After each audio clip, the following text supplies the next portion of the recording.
Hello guys, welcome back to the channel. In today's video, we are going to see strings in C++. So if you haven't subscribed to our channel, please subscribe to our channel and press the bell icon. So let's get started with this video. First of all, we are going to see what is strings. So strings is a collection of alphabets. You can say it is a text. You have to represent the strings between double quotes. So whenever you are entering any strings, then you have to represent the strings in between the double quotes.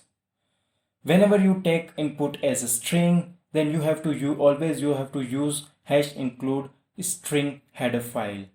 If you don't use this header file, then definitely you will face some error in strings.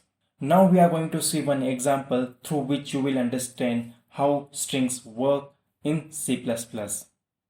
Suppose I have defined one data type string and where str1 and our string will be in double quotes, collection of characters will be hello let's find course.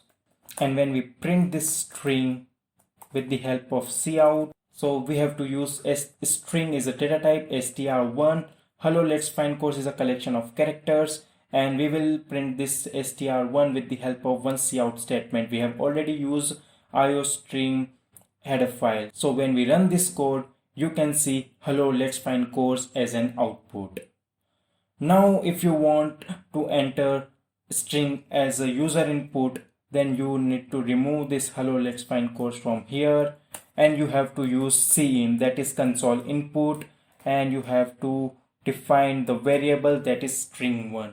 Now string is defined over here. We have used the cin statement for a user input, and we are printing the user input with the help of cout statement. So when we run this code, it will ask for a user input. We will use user input as hello. So when we press enter, you can see hello as an output. So in this way, strings work in C++.